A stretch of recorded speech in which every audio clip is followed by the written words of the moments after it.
playing technical metal stuff uses too many of the same parts of my brain as the lyrics to It's make like that patting happen. your head and rubbing your stomach at the same time. I mean, I can even do that, but just a little flex there. That is a flex. Welcome to the 67th episode of the Cast That Ends Creation. I'm your host, Chris Deering. This is a show where I interview bands and public figures from the mathcore adjacent communities. If you beautiful people and have any questions or comments, feel free to drop them in. I'll try to read them aloud. If you like this up for $5, you get access to some exclusive emotes, as well as access to the interviews before they hit YouTube and other streaming services. You can also sub for free by attaching Amazon Prime account to your Twitch account. It's like taking $5 from Jeff Bezos' pocket and putting it into mine. If you're watching us on YouTube, listening to this in your car, and have no idea what I'm talking about, the show is first shown live on Twitch. Join us every Sunday and Wednesday at twitch.tv/the Cast That Ends Creation for the live cast. With that out of the way, let me introduce our guest tonight, who dropped their new album Terminal last Friday on Big Money Cybergrind. Welcome in to Vanja Venezia of Temenigru. How's it going? Hello. Did I pronounce that correctly? It's Vanja Venezia. There's like that weird little kind of T sound on the Z. It's the Italian little swagger on there. All right. But yeah. How you doing? I'm doing great. Really happy to be here. Thank you for having me on. I'm a huge fan of the show, so it's kind of like a little mini dream come true to be on here, and I'm stoked to get into it. Well, thank you for coming on. So it looks like Temenigru is a location in Devil May Cry. Is that where the name comes from? Yes, actually. So Temenigru is just sort of like crunching the name of the tower that Virgil rises in Devil May Cry 3 out of the ground. It's like this demon tower that sort of links the like material world to the world of like the underworld, where all the spirits and souls and ghosts and demons and shit are. So that was like a big inspiration from the name, just because I thought it sounded badass, and I love Devil May Cry. But also a cool thing is that if you've seen the Terminal singles before before the record was picked up by Big Money Cybergrind, on Spotify the label is Great Ziggurat Records, and that is because Temenigru is Sumerian for Great Ziggurat, which is actually like the biblical Tower of Babel. And that's actually where the Devil May Cry, where they got the inspiration for the Temenigru and Devil May Cry, was from the Tower of Babel. And, I'm not like religious or anything, but I think it's a really cool idea. And I thought that focus on like communication and like the link between like the material world and that like other stuff is a really good fit for the music, because a lot of my music has to do with kind of esoteric themes and using a lot of illusions related to that kind of stuff to express things. So is that tower on your self-title? Is that supposed to be like the tower from Devil May Cry then? Yeah, basically. Corey did that artwork, Zombie Shark, and basically shout out Corey, literally carrying the scene on his back, especially aesthetically. But yeah, I pretty much just sent him a bunch of reference, like old sketches of the Tower of Babel and screen caps from DMC3, and then a couple of the Black Dahlia Murder album covers, and I was like, all right. Okay. And that's what happened. And so yeah, it's sort of meant to be the Temenigru, but I didn't want it to be like exactly ripped from. I'm not trying to catch any kind of legal trouble from that. So you're a pretty big gamer then, or is Devil May Cry your special to you? Video games are a really big part of my life. I had a lot of weird health problems growing up, so I couldn't really go outside for many years, and I was kind of stuck in isolation a lot of the time. So video games are really where I kind of spent a lot of my time when I wasn't doing school stuff or whatever. So I kind of just grew up on games, especially retro games. If my webcam wasn't mounted to one of my monitors, I would do a little spin. But I've got a bunch of games and game collecting and analyzing video games thematically and stuff are a big long-term thing for me. So Devil May Cry is like a big one I love, and Silent Hill, that series, while they were handled by Team Silent. Sin and Punishment on the N64 is probably my favorite game of all time. Yeah, basically a lot of Temenigru stuff is, almost none of the songs are directly based in games, but I usually find a game to tie like that is sort of similar in theme and tie it back to stuff, just because I think that's fun. And in the spirit of Nintendo Core and all this stuff we do, I feel like most people that make wacky music like this tend to like video games, especially with the chiptune aspect. And I was gonna stuff like say, that it going on. seems like everybody that's into cybergrind is into video games to some degree. Definitely, I feel like that's a super real statement. I feel like a lot of people probably got into like music through like personally, like I've always been into music and into games, but I was never into electronic music or anything like that. I didn't really know anything. I thought it was all called techno when I was a kid. So hearing like video game soundtracks and like all the cool bleep bloops that I really dug, and then later on stuff like the Devil May Cry soundtrack, when you started getting more like recorded music in games, and they have all these weird fusions with you get like little bits of synth and stuff in there. And I don't know, I really feel like if video games music wasn't the way it was, that our genre might not be the way it is to some extent. I really do feel like there's a lot of like almost everyone I talk to like references a game composer as one of their favorite artists, or like a big inspiration. I've talked to tons of people in BMC about Akira Yamaoka, for example, like a whole bunch, and stuff like that. Like it's very same energy in my mind.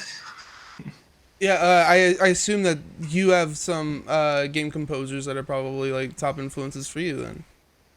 Yeah, definitely. I I don't want to really like butcher any of these names offhand, but the soundtrack to Sin and Punishment definitely is a huge influence. I actually haven't really mentioned this project to anyone, but I've got a project called Successor that's like a really secret thing I do for me that's just kind of on the side. Successoroftheearth.bandcamp.com.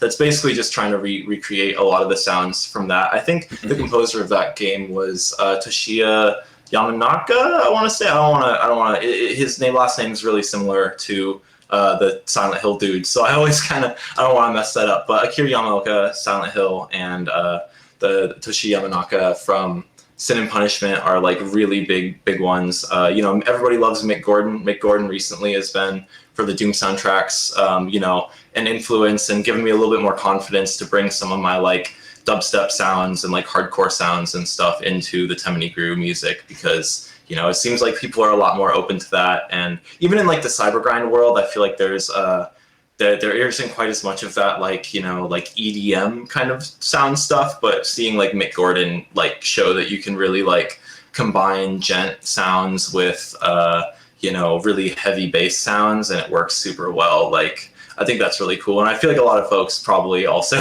are listening to a lot of Mick Gordon these days. But those three are three really big ones, and then all the classic like all the Sonic games, all that music. It's not very similar to what I do, but that's like that like kind of the amount of just like expressiveness in those like melodies and the like way that counterpoint is handled are things that I try and take.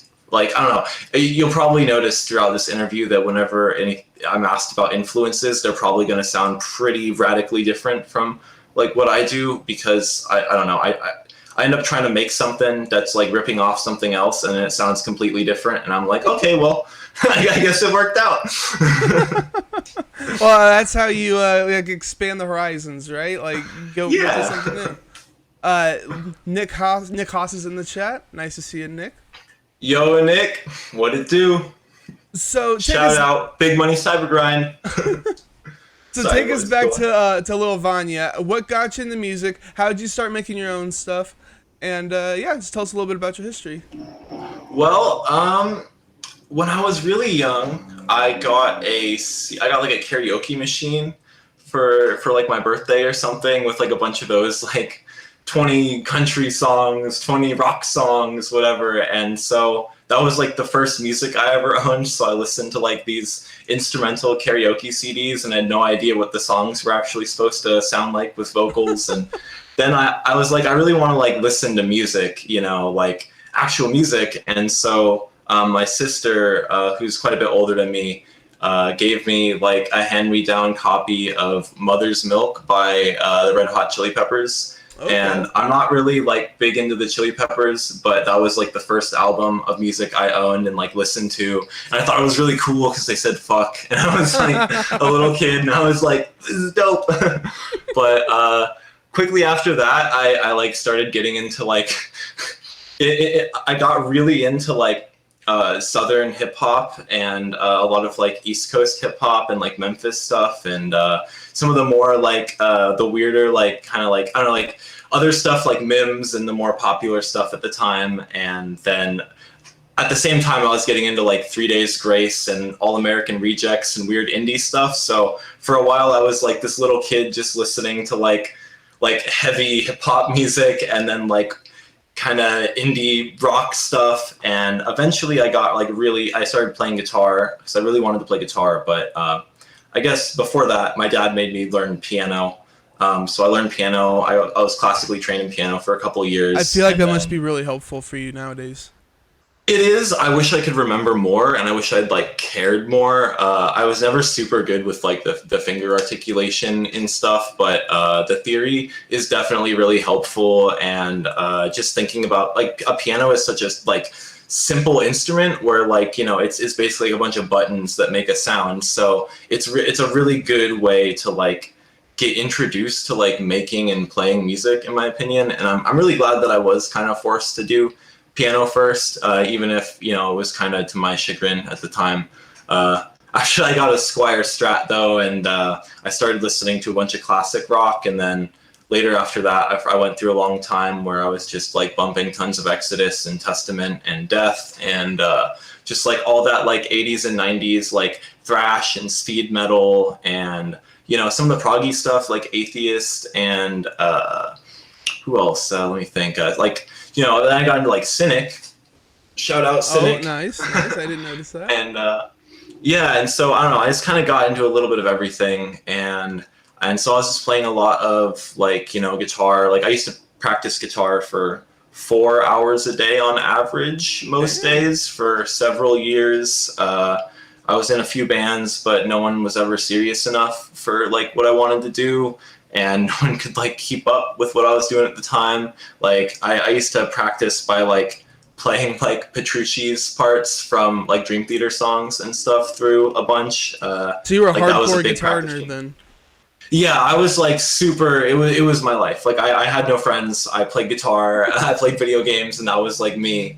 But eventually, I kind of started pulling away from guitar a little bit. I got super into like old school dubstep, not the like I guess I do like the EDM-y stuff too, but I got really into like Scream and Benga, Caspa, you know that like Bar 9 is a big one, that a really old kind of grimy, more atmospheric stuff. And that set me down a path where for a while I was kind of splitting my time between metal and playing guitar, and then also like going back to all this like weird kind of ambient electronic stuff. And I had gotten into chiptune from games to some amount, and for a while I was just kind of doing everything, like whatever, you know, I was making beats, I was making chiptune songs, I was writing metal tracks, you know, like sludge metal, the stoner stuff, like melodic death, whatever was, you know, the flavor of the day. And so you know, that was it was kind of a big mishmash for a while. And then I don't know, I used to trim cannabis professionally, you know, like all day, like as a job, like on the books, you know, like legally in California and stuff, you know. Like I was one of the first people to like legally be employed on a trim team in California here. And so I was doing that for a long time, and honestly that really impacted my ability to play guitar, and I had to stop for a couple of years because my like I kind of got some serious RSI in my tendons here, and so I couldn't, whenever I try to play guitar, my hand would just like lock up kind of in this weird like claw grip thing, and I would just drop my pick, and yeah, so I had to kind of stop. And at that point, it was when I really focused in on electronic music and plunderphonics, vaporwave. I used to make a lot of witch house like back in the day, and that kind of stuff. And then eventually I moved from that and I started the project Bad Slime, where I was like, okay, I want to be a bit more serious, and I proceeded to make really goofy drum and bass for a while, and some really wild kind of dubstep stuff. And then it started getting more atmospheric and more metal and more like dark and grimy, and a lot more weird influences in there. And then at some point I was like, you know what, I really miss playing guitar. I really want to like get back into that. And so the way I did that was I wrote a song on guitar, and that was Shadows Die Twice, which ended up being on the first Temenigru record.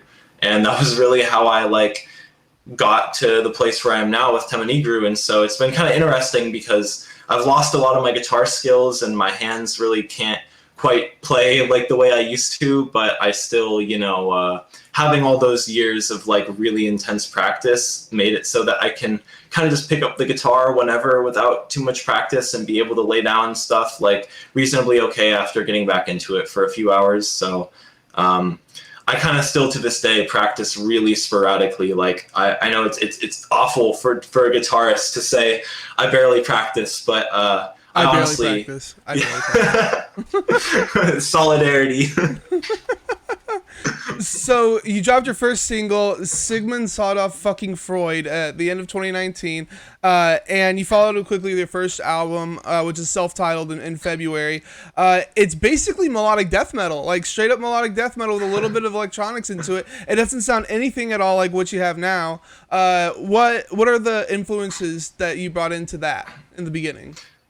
Into the original album? Yeah. That was well, the Black Dahlia Murder is by and large my favorite metal band. I think that they're like the most consistent, just high quality metal band. I feel like they've never put out a bad song or a bad record, and I've always been super stoked on everything. So their style, especially the kind of earlier style, but more the Ritual, specifically their album Ritual. A lot of those riffs, I forget who they brought into the band for that one, but there's like a different guitarist on there. And the music theory stuff that they started actually doing, because until that point they didn't really have any like theory from what I understand. It was kind of just all by ear.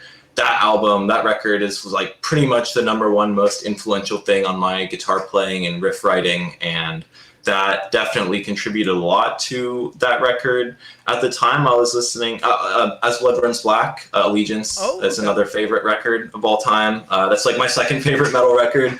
I'm definitely like kind of a core kid. Then there's like, like At the Gates, I gotta always, gas them up a little bit. In Flames, especially In Flames. Death is a big one on there. Cynic is another big one. I can't do the like really cool jazzy stuff that Cynic's doing. I've never like understood jazz theory enough to really kind of do it the way they do or Atheist does, but they were big influences. Daath, Daath is another one. I remember that band from way back in the day. What the hell happened to them? I haven't heard anything about them. Daath, I honestly don't know. I remember they were like they had an album in like 2008 or something, and then like maybe like 2011. And because I got into them because their guitarist, I forget his name. I'm sorry, dude, but whoever you are. But he had a bunch of videos about how a lot of the Daath riffs, even though they're like super heavy, like death metal stuff, like pretty straight, it's like a lot of it, the way that he plays guitar is influenced by Romani jazz, and I really dug that. And so I used to like watch his videos all the time of like how to do the like glissando and like different kinds of like Romani jazz techniques. And so, Daath was like a big one. I don't really, that's mostly how I interacted with them, was finding those YouTube videos and thinking they were really cool. And then I was like bumping them a bunch in high school. And then that always stuck with me with my guitar playing. But other influences on Temenigru, the self-titled record, I'd be lying if I said that, like there wasn't just like my own bands were a big influence, because like I said, a lot of those tracks are kind of like rearrangements, or some of them are just entirely new, but some of them have pulled a lot. Born of Osiris is another massive one. Like the second song I composed for that record after Shadows Die Twice was Event Horizon. And Event Horizon was my attempt at doing the like Born of Osiris thing with synths. And honestly, the newer Born of Osiris thing, I know a lot of people don't like new Born of Osiris, but I think it's better. So there, hot Shots take of the fired. day. All right. Was that really like the band that like kind of gave you permission to add electronics into like your heavy music, or were you taking that from somewhere else? I've always been interested in it. Like Horse the Band was like huge for me when they were like kind of, wasn't like right when they first hit the scene, because I was like, really, really young at that point. I was born in 96. So I can't claim to be like an OG Horse the Band stan or nothing, but Arborlax was like huge. I really used to love just some of their singles too. Just like a Million Exploding Suns, and like hearing that like really heavy core stuff with the synths, and then listening like Enter Shikari, old Enter Shikari, and my favorite band of all time is fucking Werewolf Association, which is actually, yeah, their name is fucking Werewolf Association. Association is abbreviated to ASSO. They're a Swedish like kind of Nintendo So it's core. fucking werewolf ass? Fucking Werewolf Asso. But I pronounce it as association because, I don't want people like, when someone's like, what's your favorite band? It's like, oh yeah, it's fucking Werewolf Asso. Like, they're like, oh man, that's some furry shit. But no, they're a band. Have you ever played the game furry shit. Have you played Hotline Miami? No. I'm not a big video game person. Oh, all right. Well, for anyone in chat, Hotline Miami, the video game, a lot of people like it because it's got like a sick soundtrack and stuff. But the people that made that game, or Dennis, the dude that made that game, was the vocalist and like the main songwriter in fucking Werewolf Association before they started making games. And they're like this heavy like Nintendo punk, like bit punk kind of thing. Like I feel like Nintendo core isn't the right vibe, but super high, almost like sassy, like proto-sass kind of vocals, like that like really like I have no idea how dude puts his voice up there. Like I've tried and I can't do it, but they get really wild and they have a lot of like Game Boy sounds. There was also like, it's less heavy, but Slime Girls. I used to follow this band around Shinobu. Like I was pretty tight with them and they were friends with Slime Girls. And so they're a band that just plays like, they basically write chiptune songs and then play all of their, like play like the full band instrumentation over the chiptune, and it's all instrumental. So I was like kind of thinking about that, and I used to like try and do that, but the main reason I hadn't done that before was I was in bands, and really in all the bands I was in, I was like the only person that would contribute to like the melodic content of the music. And so I just like got tired of trying to like write stuff and then play guitar and like have it all with backing tracks with like a live drummer and stuff. So I really just kind of ended up like not really getting into doing that until I decided to do everything myself. And yeah, I guess seeing like Born of Osiris and especially some of the newer cybergrind like stuff that started coming out like right at the beginning of the revival was cool. Like just like, going back and be like, oh wow, like Zombie Shark, like this is sick. Like I, like this is like something that's very like thematically relevant to kind of what I want to do. And so, seeing that other people were like experimenting in that space, and I guess this is kind of a weird one too, but like 100 gecs, like actually hitting it big was really weird because I've been making weird, crazy music that's kind of like hyper poppy. Like I used to do tons of Deconstructed Club, and I had always like done a little bit of metal elements and stuff, but people weren't always like with it. But then seeing that 100 gecs had that track with the like super heavy inhale, like deathcore breakdown at the end, and just seeing how people were like really, really into that and really responding to that was surprising to me. And I just had always assumed that anyone that would like my guitar riffs would probably think that like, like adding electronics to your metal is like gay or whatever, because I used to be in like the scenes with like all the like thrasher kids and like death metal kids and stuff, and they're really not about synths usually, at least back when I was in like high school and stuff. So oh yeah, I was a straight up metal elitist back in high school, so 100%. I kind of was too. I like secretly listened to like scene kid music, but like at school I had like the battle jacket, and I'm like like death patches, like mayhem, leftover crack, like whatever.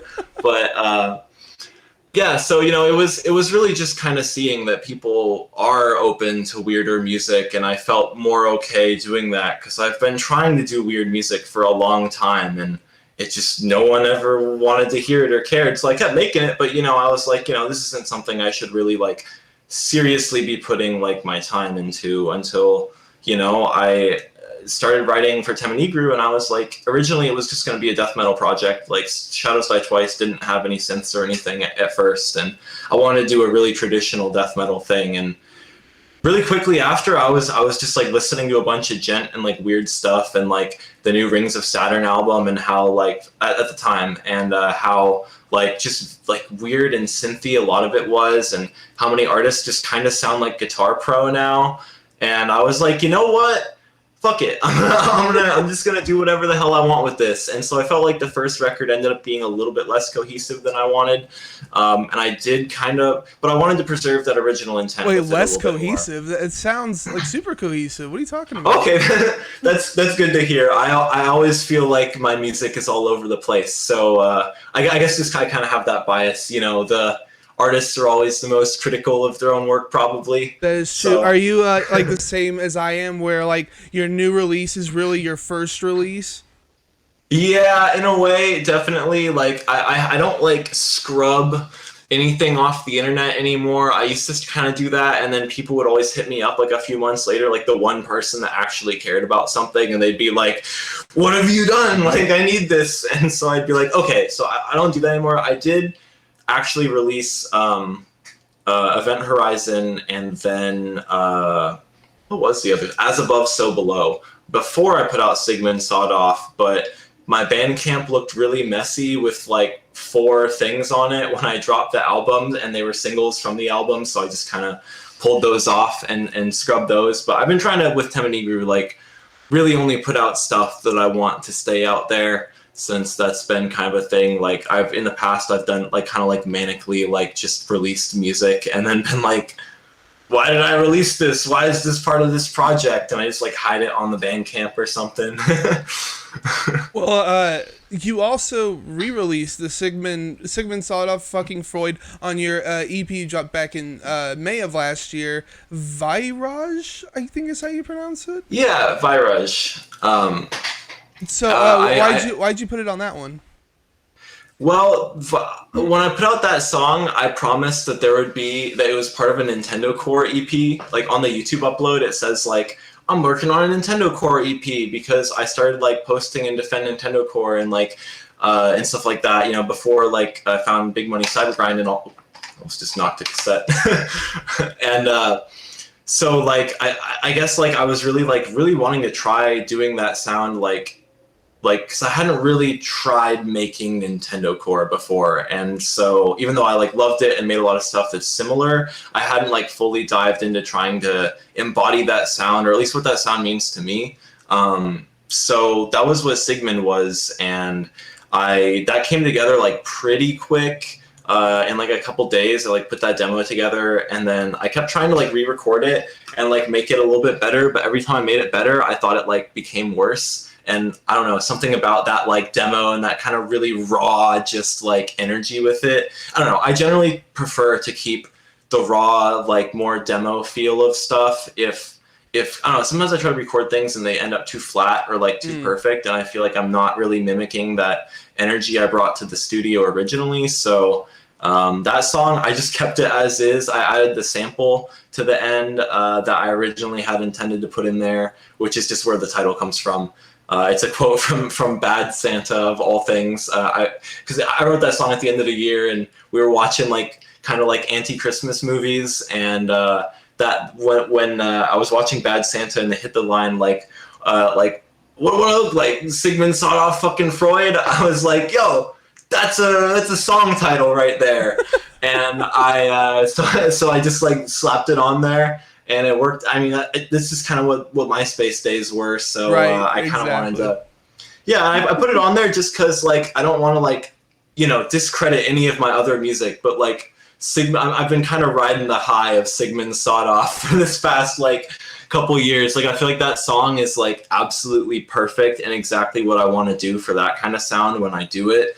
But I The haven't been breakdown able is to dope like. as fuck. It's dope as fuck. Thank you It's so super much. awesome. I haven't been able to like match that energy. So a lot of Virage was trying to match that energy. Like if you check out like Inferno at Reckless Ted's Funland, it's called that because it was originally called Bender's Robot Hell, but I thought just taking it one step further away from the Futurama reference would be would make a more interesting song title. But so that was like me trying to do Sigmund again in a way, but instead of the sass didn't really work for it, so I ended up doing that auto-tune thing, and then that kind of just shaped the rest of the album. I kind of honestly regret putting Little Death on Virage, if I'm being completely honest, because I feel like stylistically it is much more cohesive with the original record, and I probably could have just put it out as a single, but I was really excited about that song, and I felt like it was super good, and I was really excited about everything else that I was making, and I was going to put out an EP, and I was like, well, why don't I just put this on there? So that song is a little bit different, but the rest of that was really trying to be like a love letter to like Nintendo Core and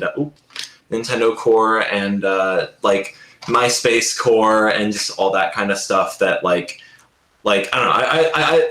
I felt like Sigmund needed to be on there to contextualize the rest of it and pull it all together. So I put it on there, and I figured a lot of people probably hadn't heard it anyway. So I don't know. I think it actually still has some of the most plays of any of my songs, at least on YouTube. So I might have been incorrect in that assumption, but yeah, that's why it just kind of ended up on Virage because I felt like it sort of clued in the cohesion to the record. Like without that, it's a little bit more disparate. So you took this sound that you've been working on forever and then just threw it out the fucking window because your next EP, no guitar on it at all. It was all just electronics. The EP, we don't want to hear it. So what the heck happened? You had like this sound like all cemented, and then you're just like, fuck it, I'm gonna do a straight up electronic. I was gonna put it out under a different project name, and I did the like insecure artist thing and posted on Facebook and was like, should I put this out as a Temenigru EP or should I come up with a new project name? I already have too many project names. And a bunch of people were like, fuck it, you're a one-man band, just put it out under Temenigru. You'll get the best like traction for it that way. And so I decided to do that. Can actually take this moment to Go for it. hype these. If anybody is into that record, I've got two variants of it. I've got a couple copies of these each on sharewarerex.bandcamp.com. This beautiful translucent blue. And then there is a milky white that is also quite pretty. I like showing the blue first because it's translucent and I don't know, it just makes things cooler. But here's like the kind of milky, like more natural. I think it's like a natural finish is what they referred to it as, but it's just white. So I got right? those. Yeah, it's white. It's a little off-white though. It's got this like, it's really hard to see on the camera, but it's like got this pearlescentness to it. Like it's kind of in the same way that like a pearl turns a little bit pink in the light. It has this little bit of a pink in it, which was perfect because I originally wanted to do these on pink, and I was working with Gorby Lathe Cuts, and dude straight up told me like I don't know of any pink that works well for my machines, so I ended up going with these, and I'm really happy with how they came out either way. So these are dope. But more about the record. Real quick. So again, chat, that was sharewarerex.bandcamp.com. Is that correct? Yeah, like Rex, like RECS. The actual name of the label is Rex instead of Records. I don't know why I did that, but I did that, and now it's got to be that way for consistency. So sorry to cut you off.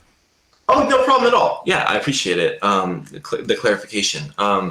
So with this EP, it was super short, and this was more me doing the like early fucking Werewolf Association, or like their band before that, Go with 14O, and like Cutting Pink is like Cutting Pink. It doesn't really make music that's similar to the music that I make, but Cutting Pink with Knives is one of my other favorite bands of all time, like right up there. And I really wanted to do something that was kind of me, like I don't know. I think of that record as like Cutting Pink Worship, but like in my style with a more traditional like chiptune kind of bit punk thing going on. And I wrote that. It just kind of came together as like a weird spur of the moment inspiration. But I guess the headspace I was in was like 2/3 of Terminal had been composed, and I was like trying to work on the lyrics. And that record really, like Terminal really took a lot out of me. Like, we can get into it later, but that record, you know, this whole last year and a half has been like really rough. And so I don't know, I was kind of in like a really weird headspace for that record, and I really needed to like take a break from it. Like I was only able to work on it in like chunks for a while, because it was like kind of like draining to work on something like that. And I ended up being like, okay, I'm just going to do something completely different and just follow this random inspiration I have, and like kind of like a palate cleanser. Like, you know, when you're eating sushi and you eat the ginger in between, you know, that was kind of what I wanted to do, was just sort of do something else to get out of the tunnel vision that I developed around the album, so I could really like come back and edit and hear it with fresh ears and finish up the lyrics and just tie it all together and make sure that like it was what I really wanted to put out. But I felt like I wasn't going to be able to do that until I took a little diversion and kind of made something that was more fun for a while. Like, you know, like the We Don't Want to Hear is also kind of, you know, like all my music's a little like the themes aren't exactly the most optimistic or like happy music, you know, but I wanted to do something that was a little bit more like energetic and kind of like fun and a little cutesy. And I don't know, I thought that it would just be a fun thing to do. So I did it, and it came together, and I adore it. It was a weird choice to put it out and then put out Terminal, because this is like about as far as you can get from the original record in one direction, and then this one the other. But that's what you get from me, complete inconsistency. Well, you gotta keep you guessing. So now you've dropped your second album, Terminal. You're over a year into this project. This is absolutely your best work. Like, holy shit. The melodic death metal and metalcore riffs and stuff are still there, but it's not like just focused on the guitar like it was on your self-titled and stuff. Every instrument has its chance to shine. It's fully developed. It's a completely original sound. I can't think of another band that really quite sounds like this. And honestly, like, might crack my top 10 albums of the year personally. Like, this shit's insane. I don't know if it's because I've heard it so many times and now it's just like ingrained in my brain, but it's so freaking catchy, man. My favorite tracks are I think it's 4 Year Possession. Mainly because of that little guitar solo you do. It's so sick. That's so sick. He's ripping into a little solo. And then Singularity, because you've got that sick dancey beat after it goes through the chorus the second time. It's like boom, boop, boom, boop. Boom. Yeah, oh my god, it's so good. It just makes me want to get up and groove. You know what I mean? But yeah, you should absolutely. Speaking about Singularity, you should definitely make like a TikTok video of you dancing to that, because that's totally the type of shit that Zoomers would eat up. So there's a little bit of content for you free of charge. But yeah, every song has this climax to it that's like original to the song, and it's not like you have like this disposable formula that you're trying to follow every time. So like, yeah, this is a really, really good album, and like it should be way bigger than it is. Well, first of all, that's a lot to take in. Thank you so much. Like, honestly, I'm very touched. You know, I'm not gonna get a little choked up here, but you know, like, thank you. That really means a lot. I really appreciate hearing that. Like, a lot of that is what I was like going for on this record. I'm glad that you dig Singularity. A lot of people really dig Singularity. The shirt that Nick designed for me, that's up on the BMC merch store, is Singularity lyrics, the Blood, Sweat, and Gears shirt. I originally, like, I almost didn't put that song on the record, if I'm being honest. Why? I composed that for like a completely different scrapped project. For a Temenigru album that just never happened. There's a couple of those that just like didn't end up existing. and that I found it on my laptop, and I was like, I really need like something to put here in this record because I need something here. Like it's too short, and I need it to just hit like a little bit longer. I need a place to put some more exposition, and I thought that I found that on my laptop, and I was like, whoa, this is actually really cool. I don't know why I thought this sucked, but I was kind of worried that I tried putting guitar over it, and the guitar just didn't sound good over it. Over like the and dancey beat, or what do you over think? just the whole track. Like Singularity has no live guitar or anything like that. It's all just the there's a little bit of like it's all like MIDI instruments and stuff, and I wasn't sure if that would mesh because the way I think of Terminal, I mean, it's obviously a lot more and very different than this, but I kind of conceptualize it as a black metal record. So I was like, yeah, I did see you tagged it black metal on Bandcamp. What makes it black metal to you? Well, I think that the whole thing is that for me, like a lot of the black metal I used to listen to, like it's kind of hard because there's not that much black metal that's not like shitty, like thematically. Right, and you got to be like careful too to make sure you're not like supporting somebody that's doing mess up stuff. So, yeah, I like really don't want to like be associated with a lot of the black metal scene and stuff, but like there's a few bands from back in the day that like had that just like that like drum machine just going like like really ridiculous, like overly fast, like kind of like just straight blast beats, and then like this like really fast tremolo pick guitar and big chords and kind of muddy with like raspy screams and stuff. And on the original album I was going a lot more into like death growls and tunnel vocals and stuff, but for this I really just wanted to lean into that like shrieky black metal vibe. And I thought that there's something that like recently there's been a lot of atmospheric black metal that's come out. I can't pronounce any of the bands I like in the genre, to be honest,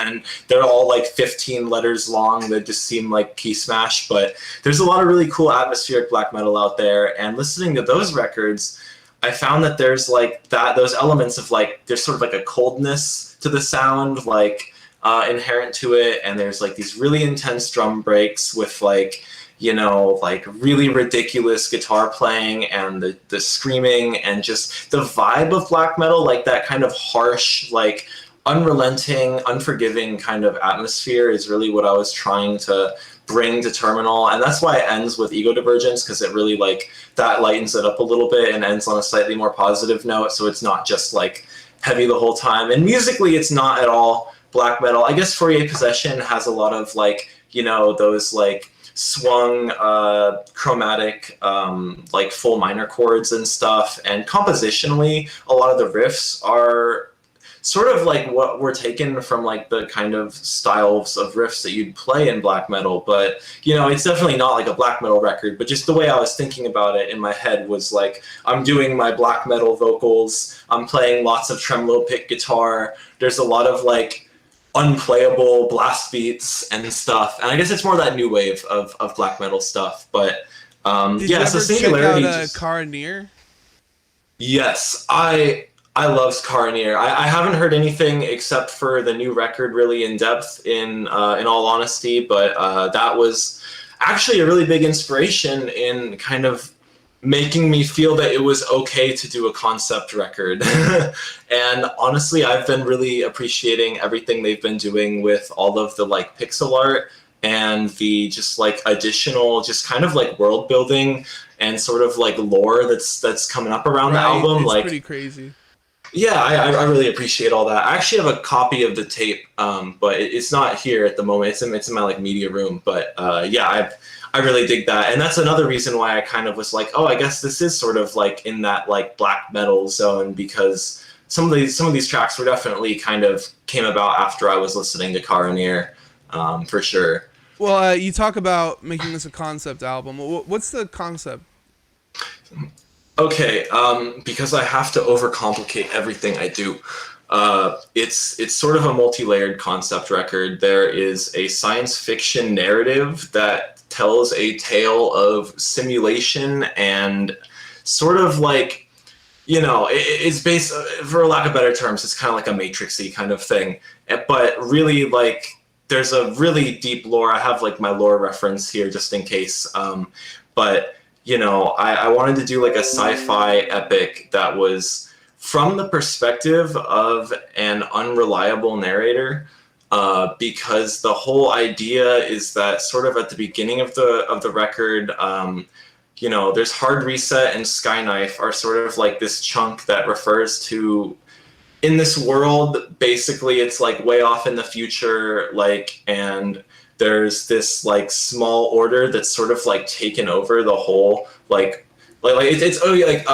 basically like there's not very many people left and they're all stuck in a giant simulation, like sort of like Sky Dome Simpsons movie kind of thing, but it's basically like a full-on simulation, and people are controlled with like little like spinal implants that prevent them from going outside of there, and like so no one really knows that like the apocalypse has basically happened, and so everyone's living in this simulation, and this rogue group of people that decide that like have splintered off from the ones running the simulation have decided that like it's better to just bring about like the end of everything and that this is pointless, and so they crash this old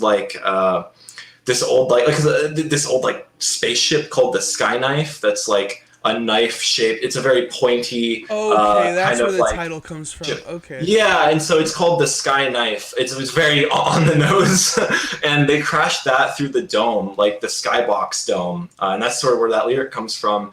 And the only person that actually witnesses this is the narrator, like the protagonist of the album. So I guess like the voice that I'm speaking through a lot in the record is the only person that really witnesses this, and it's about like the protagonist sort of like losing their mind over time because of like confronting the fact that the reality, everything they know is completely false and not real at all, and everything's just like it's all just like a big simulation, and that everything's actually like fucked up outside, and but no one else knows, and no one else like understands or is like able to understand, and so over like that's the type of thing where over time that like really would affect someone, and so a lot of it is about the narrator kind of like losing their grip on reality and trying to get out of this simulation, but also wrestle with the fact that it's the only thing they've ever known. And it kind of ends with like there's Dream Eater, which is sort of like a climax that takes place like the protagonist eventually gets converted into energy and is like actually like in Singularity when it talks about like the weird that's like close to the metal, when you're talking about programming close to the metal means like in assembly language like very like you're actually like programming as close down to the hardware as possible, and the idea is that they're sort of turned into like this energy and like integrated into the actual like simulation and stuff. And then ego divergence is pretty, the lyrics are pretty on the nose if you know that. Moving on from there, and so there's that whole layer of this. I didn't do the greatest job explaining it because it takes probably like half an hour to explain everything, but this is really complicated. Yeah. Yeah.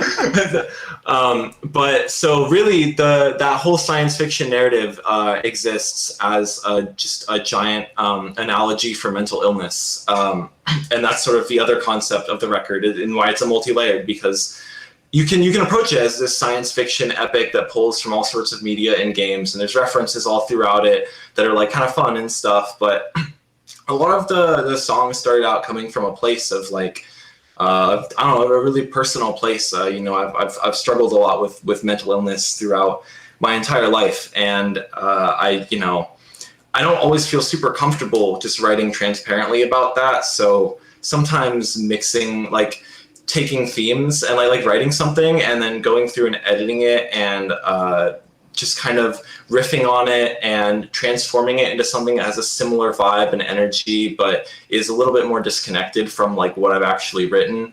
And so this whole album was composed even more like that, where I was writing stuff and then I was like, okay, I'm going to morph these songs and fit around the narrative that I've been building for this, because it's a really good analogy, in my opinion, for kind of certain types of mental health struggles and sort of that like first day, rest of your life kind of shit. And so I really wanted to bring that to it, and I really wanted to kind of take away some of the vulnerability that writing about those things more directly brings. So that's how it kind of ended up being this like double concept record that deals with a lot of really weird esoteric stuff. And it's kind of just like, I don't know, it's kind of my like fucked up brain just like out there, into a record. And it's super interesting, and it seems like it's gigantic. You said that you were telling me before we started that you're like putting together a book. yeah, I haven't really talked to many folks about it. I figured it would be cool to like announce it on this, especially since I figured it was the first chance I'd get to like really talk about the story at all. But if anyone is interested in the full story of Terminal, I'm going to be doing like a lyric book, and also it's going to be a lore Bible. So it's kind of going to be a handmade, hand-bound like set of books that all, or one book, but I'm not just going to do one, obviously, but enough for like a small run of them. And they're essentially going to be the full lore of the album and kind of anything I can think of about in the world building, and tying all the lyrics back and tying them to characters and sort of explaining the whole thing. So if anyone hears it and they're like, oh, I do get that this is because you can appreciate it as not a concept album, obviously, but if people do want to appreciate it that way, it's not like some of the rock operas out there or whatever, where it's like they're like singing about what they're doing and they're like, I am this person and this, it's not that obvious. So I figured it'd be cool to do a little short run like set of books for people that really want to like dig into like what's going on there, and get a clearer picture of the themes going on. That's an idea for the next one. Make it the first cyber grind opera. Whoa. I feel like some people might be working on stuff kind of akin to that right now.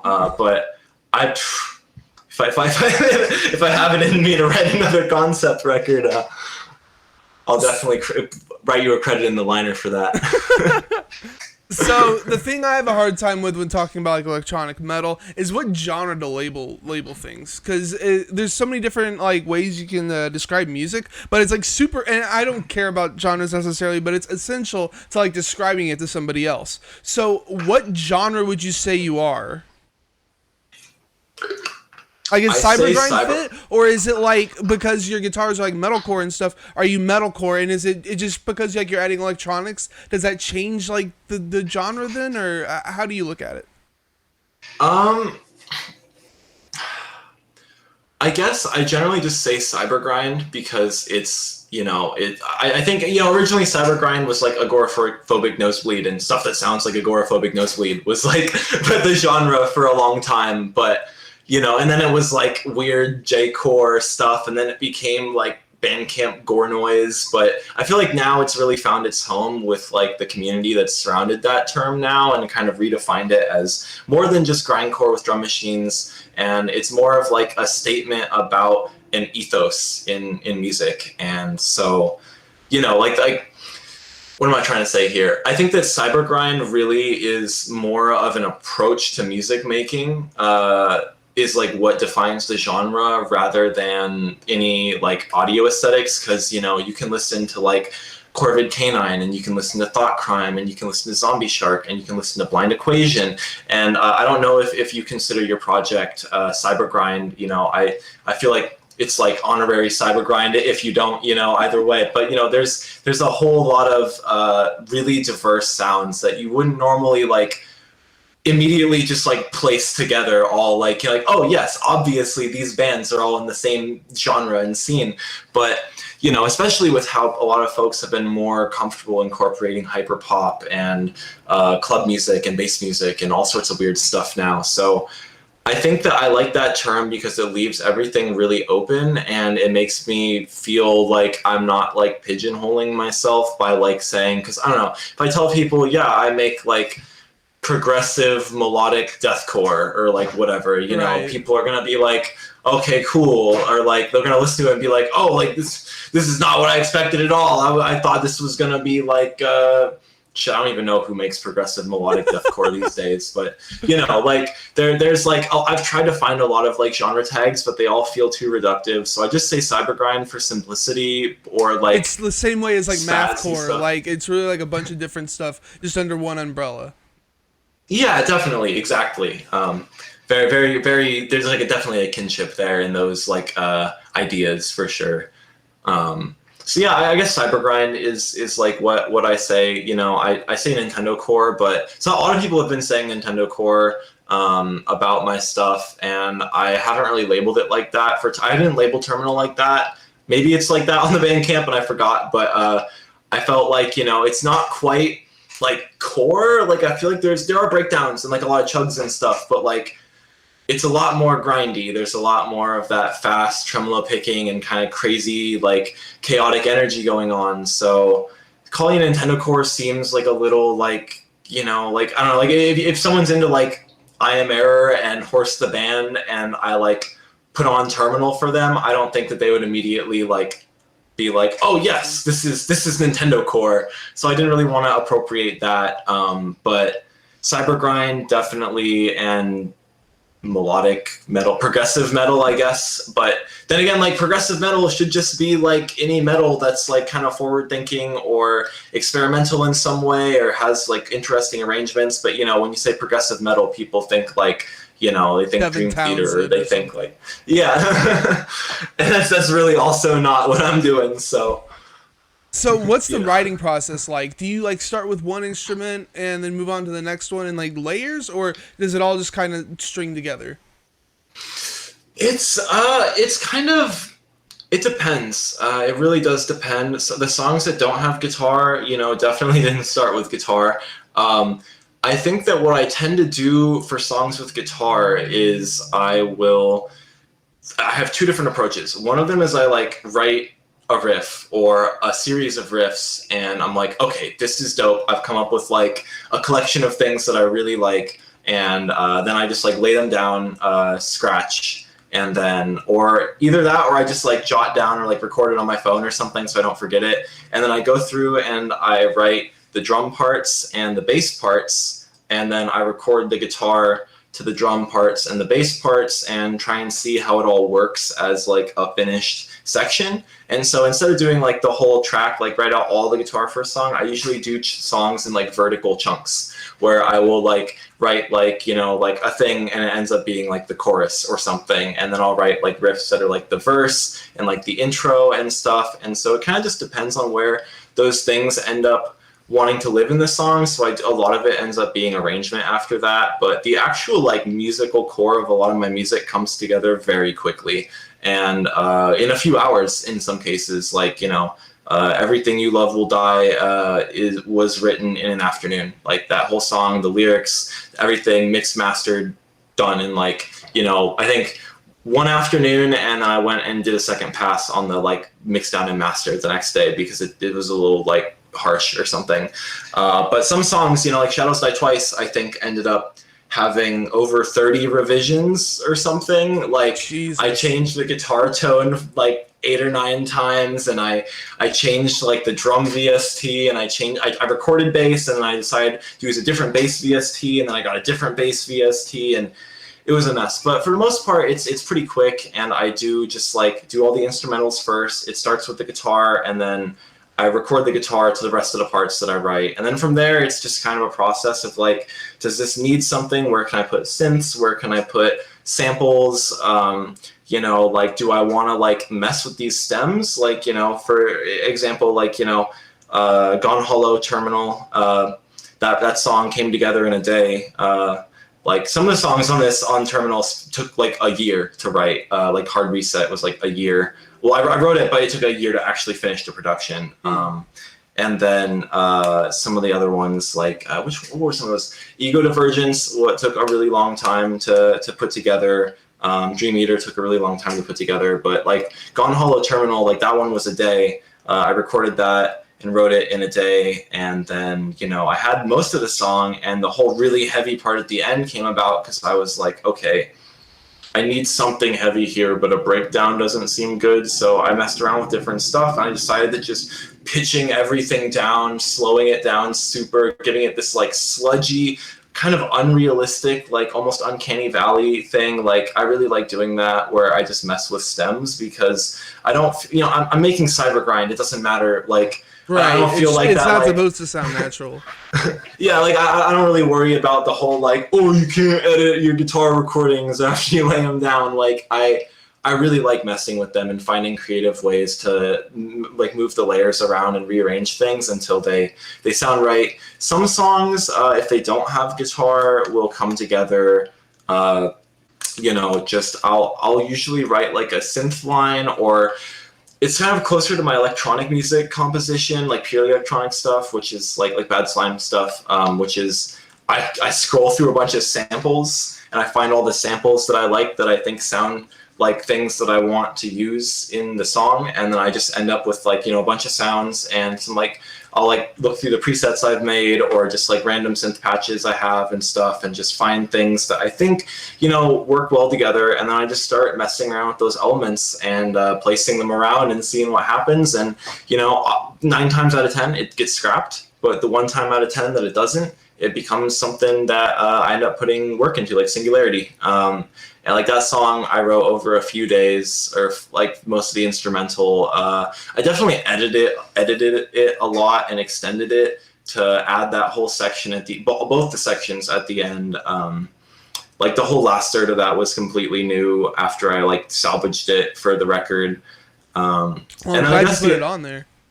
Thank you. Yeah, I'm nice. actually really happy with it. Yeah, it's my favorite. I really like that part at the end with the just like the bass playing that high up, kind of like, I don't know, it's like a crunk lead over like the chuggy chugs, and I thought that part had this kind of like swagger to it, and that's something that I really love about old MySpace music and stuff like that. Like why I kind of label myself as like MySpace core, even if like we're past MySpace days and I wasn't like Temenigru wasn't around in those days, but like that like kind of like, I don't know, some people that make like metal music and heavy music think that it can be fun in the like heavy breakdowns and like high energy way, but some people like are afraid to like have fun with more like dancey beats and more broken beats and that like hip hoppy vibe. And since I used to make a lot of like trappy stuff, like I really like to bring that in really small amounts when I can with Temenigru. And like that section at the very end of Singularity was like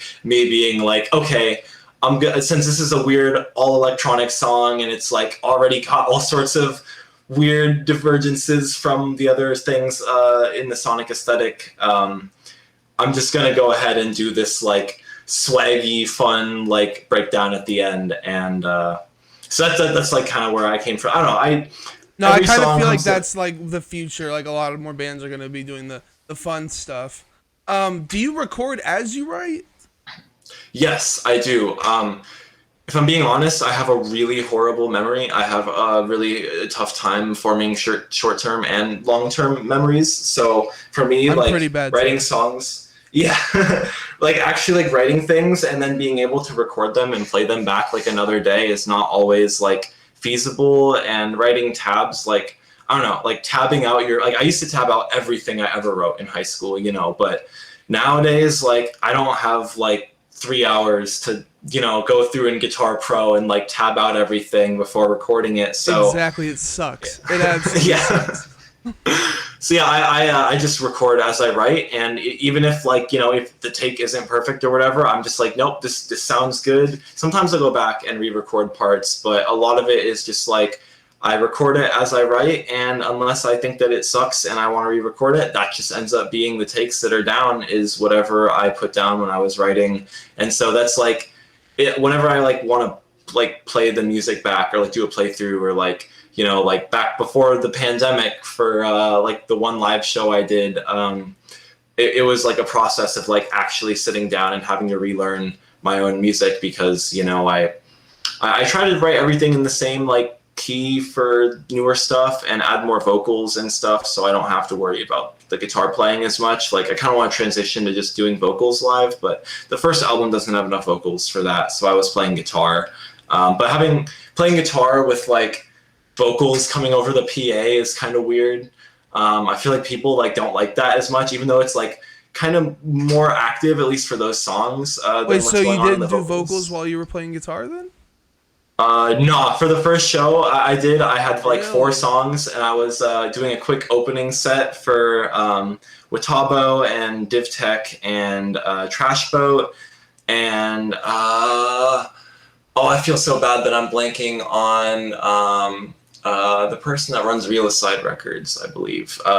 But yeah, we decide today.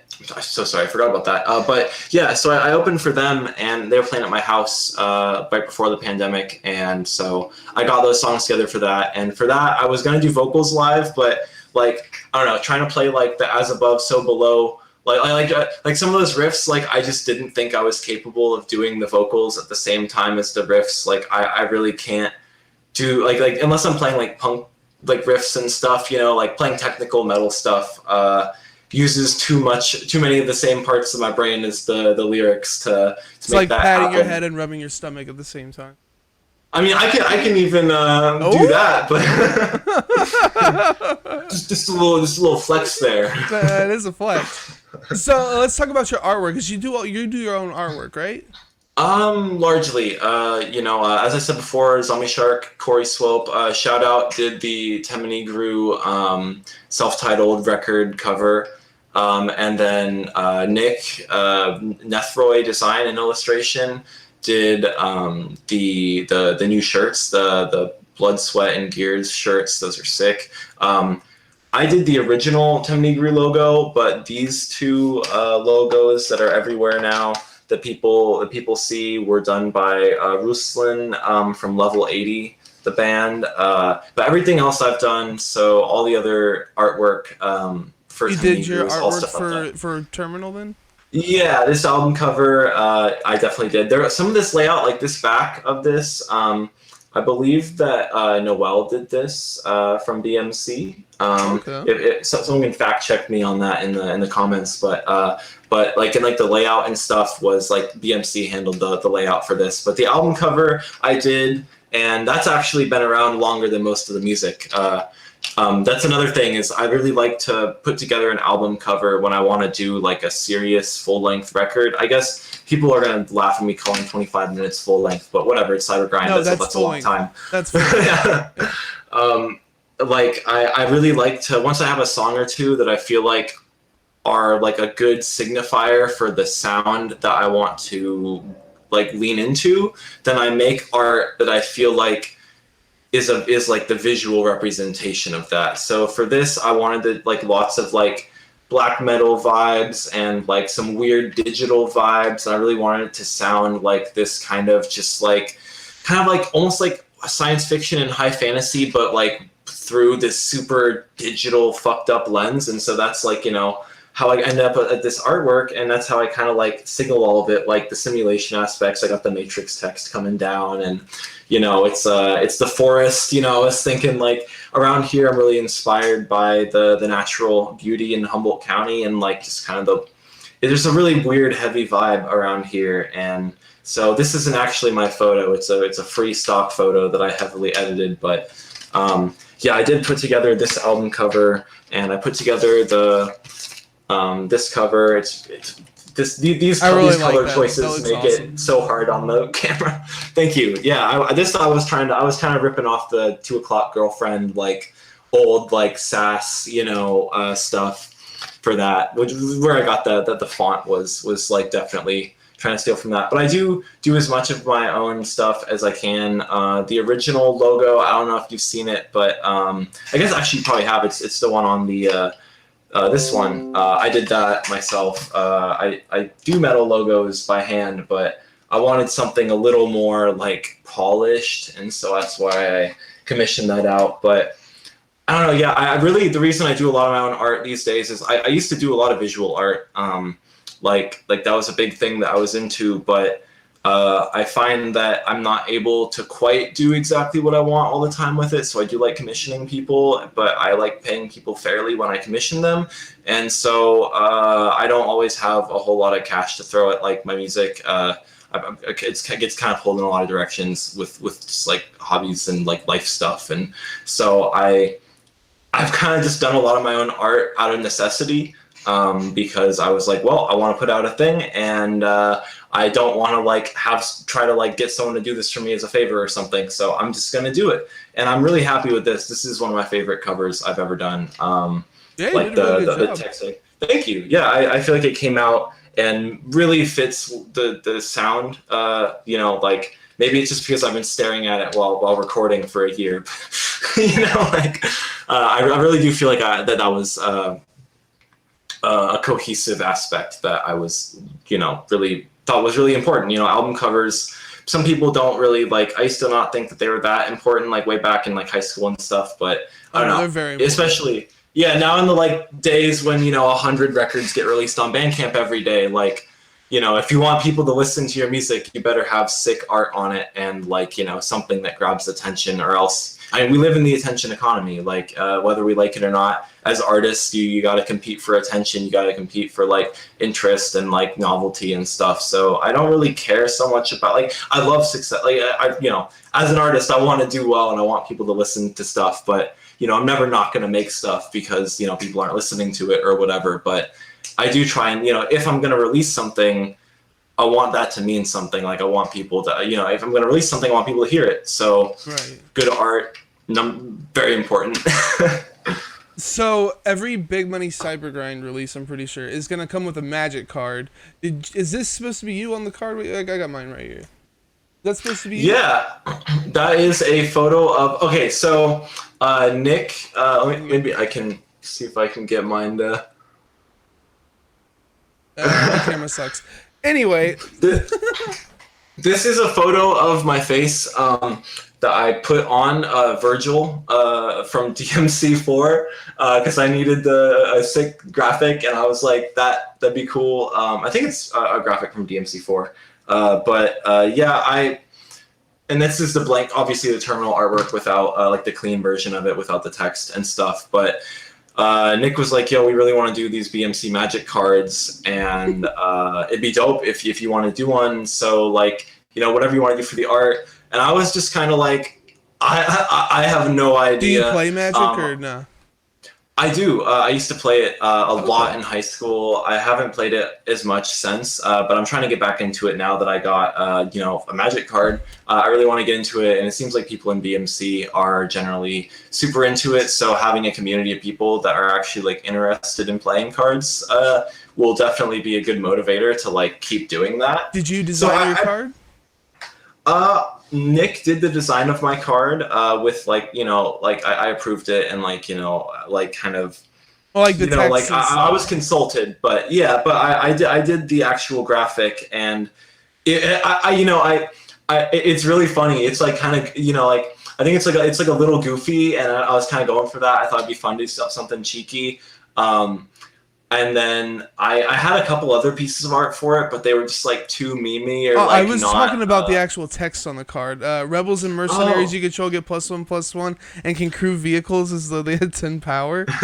Like, is this like stuff that you wrote down, or is no? I told Nick that I was 2 out of.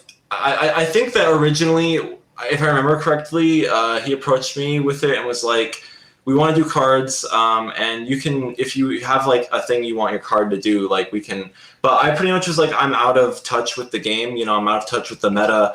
I don't know what would be fun. I don't know how like wild we're trying to go with this. I don't really know what would be a good fit. So since Nick is like really into Magic and has like a really like fun approach to the game, I was just like, go nuts, like totally do whatever you want with the effects, and I ended up with like a really, really broken card, and I'm excited to use it because it'll make my life a little easier. You gonna build a commander deck around it?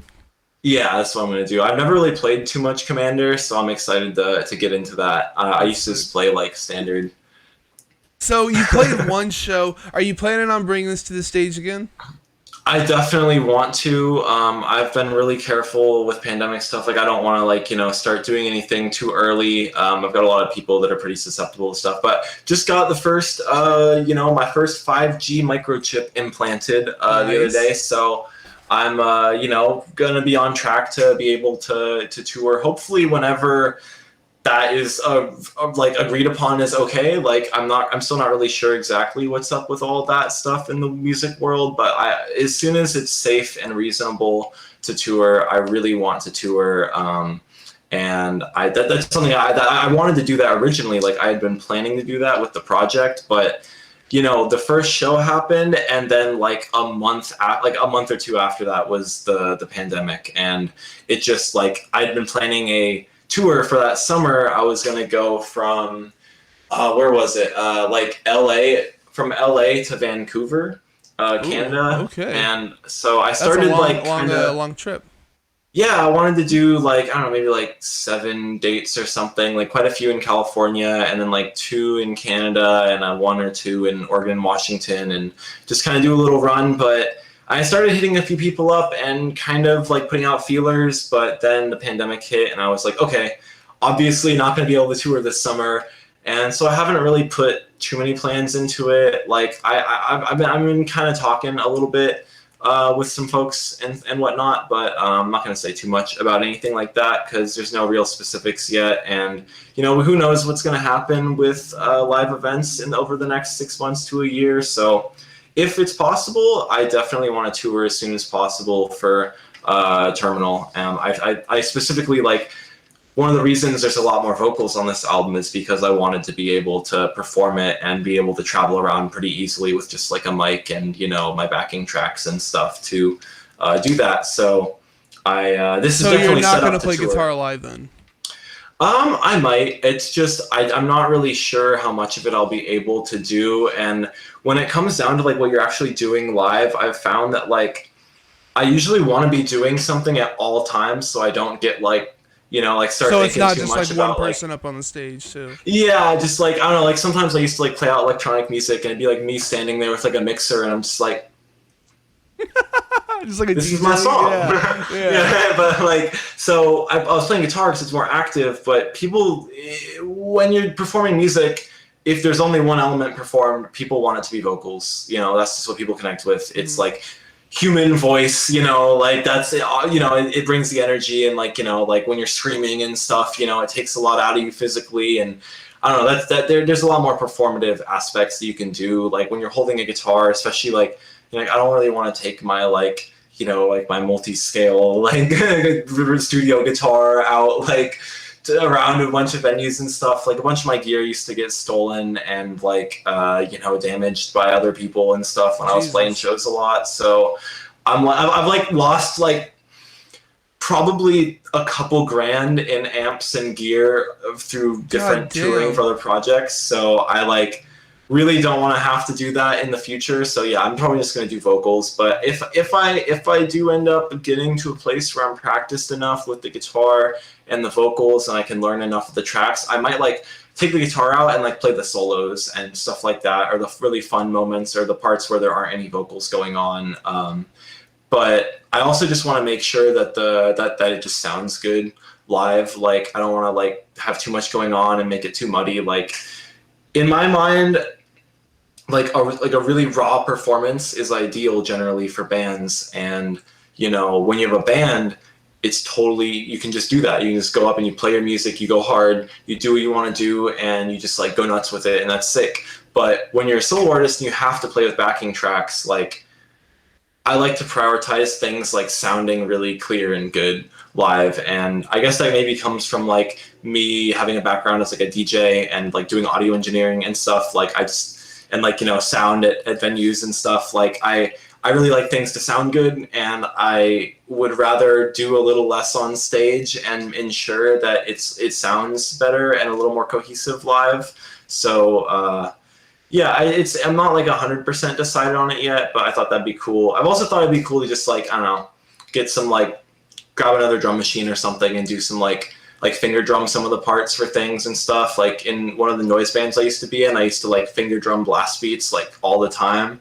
And that was always really fun. I like doing that. Like I really like, I'm horrible at playing drums, but I like with my arms and feet and stuff, but I really like percussion, and that's also really fun to do in a live setting. Like I used to sometimes when I was like DJing my Bad Slime music, bring out like a snare drum or something and like a cymbal and just like jam out on those in the parts where there's like I'm not able to do anything on the computer. Dude, that actually sounds sick. That sounds like a really good idea. Like bring out different instruments for different songs and stuff. That sounds like a really good idea. I like that a lot. Thank you. Yeah, just whatever whatever's fun. I feel like that's like a big part of performance. Is as long as you're having fun, the audience is having fun usually. Right, and that's a good way to keep it interesting. So we have a question we like to ask everybody here. How do you dress your hot dogs? That's a tough question. Are Is we it? talking like plain, like ballpark Franks? Are we talking like, is a hot dog like extended to like like brats and stuff, or are we just talking like a pink slime hot dog? So I think brats are just like the good hot dogs. So yeah, Okay. I would say that that's a hot dog. I kind of just take a random approach to it. Sometimes if there's not a whole lot available, like if I'm making something at home and the fridge is empty, I might just throw some mayo on it, which I'm not even a huge fan of mayo. But back in the day, Tyler, the creator, was on Sway and kind of was just like, yo, put mayonnaise on hot dogs. And for some reason that stuck with me and I started doing that and I was like, oh, this is great. But if I'm doing like a brat, like if I'm going to like, I'm walking outside like by the store and they got the dude with the barbecue grill set up and they got a bunch of different brats and they got all this shit, I'm definitely going to hit the relish. I'm definitely going to hit the hot mustard. And then from there, it depends on what kind of brat I'm doing. Like if it's like, there's different flavor palettes for them, different spice palettes, different things go with different stuff. But usually the relish is on there, a little bit of mayo, spicy mustard. Sometimes I'll put some ketchup on there. I know that's kind of sacrilegious for some people, Ketchup's but gross. Ketchup's gross. that's a very fair assessment. I don't really put it on too much. Like, I'm not like one of those like hella ketchupy people, but I feel like it has its place sometimes. But I guess really it's I let the dog decide how it wants to be dressed in the moment. Okay. So you were mentioning you've got your also bad slime and slime death. You give that little record label Shareware Rex, where you get those cool lathes. You have shirts right over at Big Money Cybergrind. Yeah, there's the shirts at Big Money Cybergrind. They've got the Blood, Sweat, and Gears shirt with the like 6 streetwear stuff down the sleeves. I don't have one of those on hand right now. I'm gonna pick one up. I was gonna try and pick one up for this, but sometimes those types of like stores take a little while to get to like press the shirts when you have the like order fulfillment stuff. So I wasn't sure if I'd have it in time for here, so I was just gonna put it off for a sec. But those are on there. There's also just more standard Temenigru logo shirts, I think, up there now. And then there's also a separate merch store that's just my stuff. That's all the designs that I put up. Which are pretty simple like stuff, and also shirts with the self-titled artwork that Corey did on temenigru.threadless.com. There's a link to that in the Temenigru Bandcamp sidebar. So there's merch there, and there's merch on the BMC shop. I still have copies of the self-titled tape.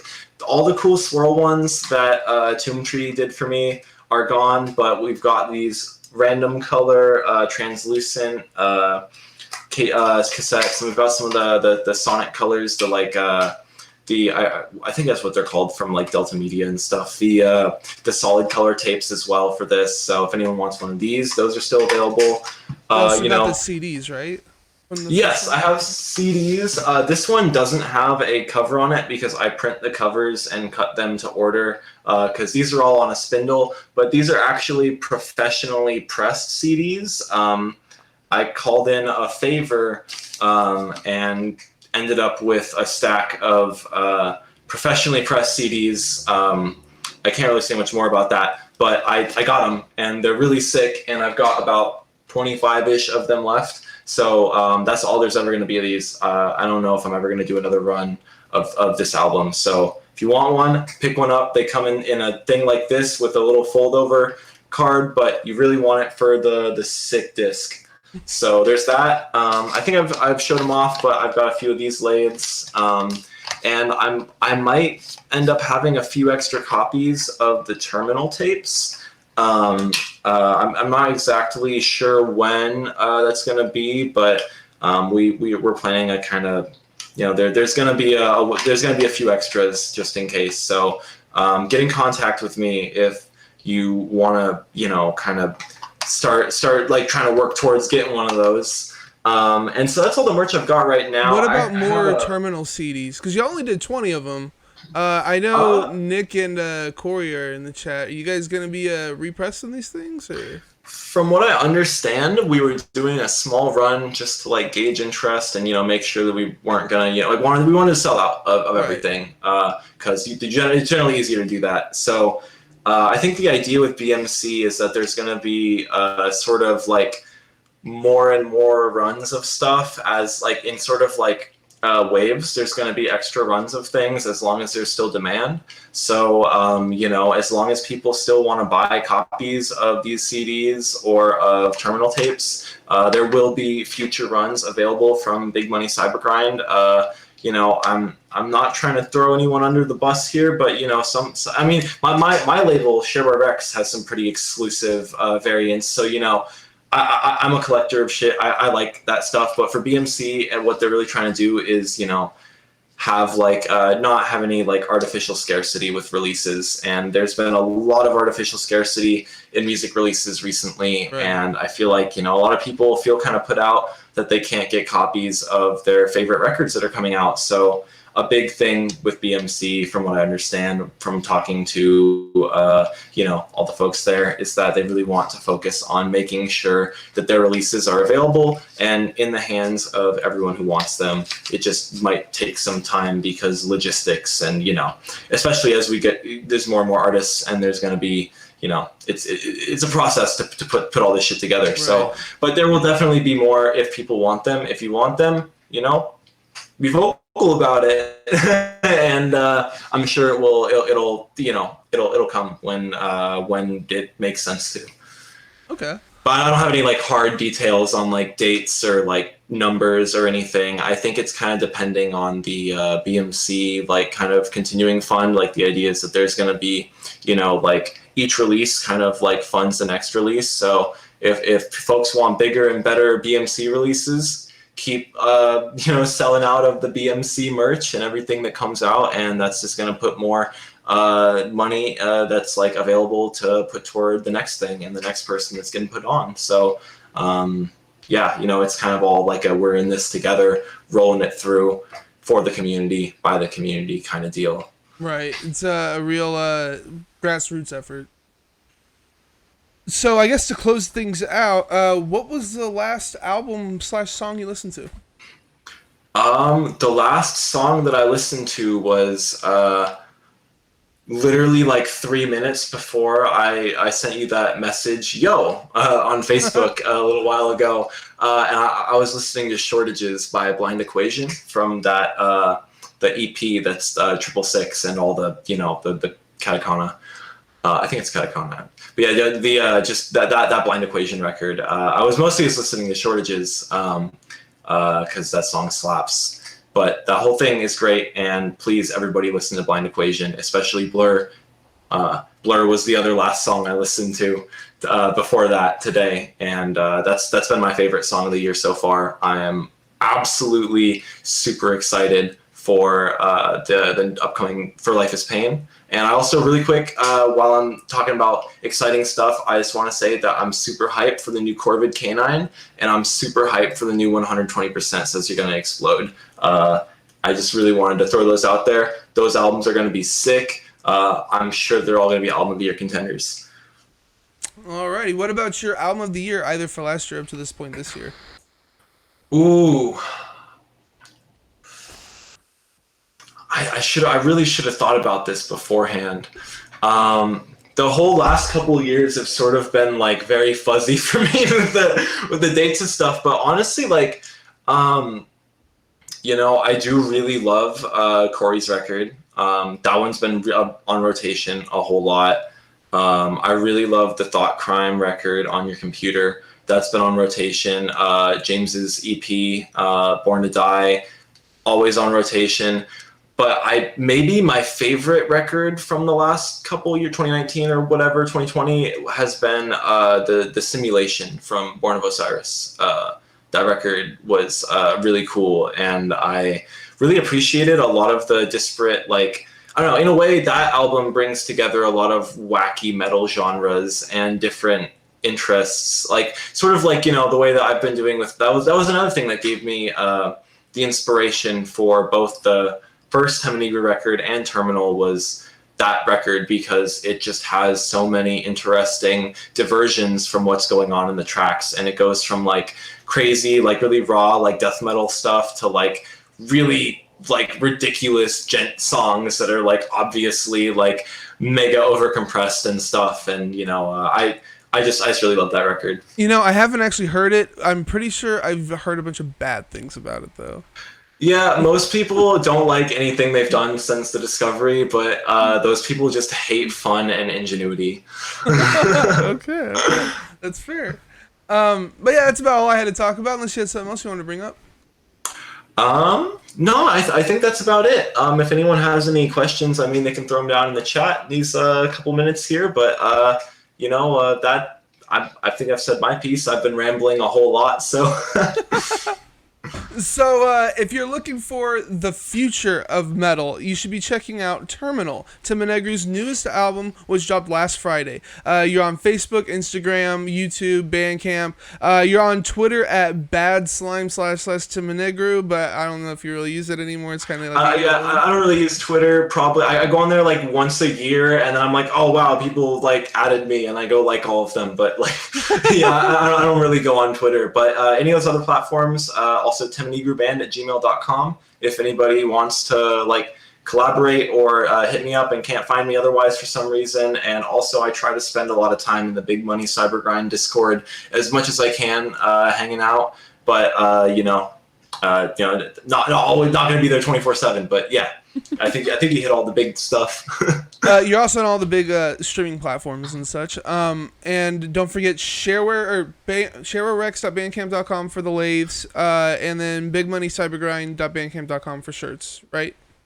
The shirts aren't on the Bandcamp for BMC. BMC is a merch store. The easiest way to get to the merch store is going to linktr.ee/bigmoneycybergrind. And they have a link to the BMC playlist and the Bandcamp and the merch store. I believe that the URL for the merch store is kind of weird because it's like one of those auto-generated URLs for a thing. Don't they go through a certain website? I forget what it is. It's not Threadless anymore. The Teespring, something like that. Teespring, I'm pretty sure that's it. So yeah, if you want to buy a Terminal. Like any of my merch from them or any of the sick BMC merch that's up there. There's also some really dope Death Trippa merch. Shout out Death Trippa, another big influence on this record.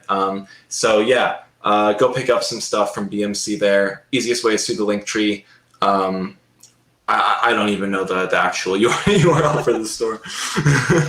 As for me, drop my channel, follow so you always know when I go live. You can also sub to get access to the interviews before they hit YouTube and other streaming services. And you can also get some exclusive emotes.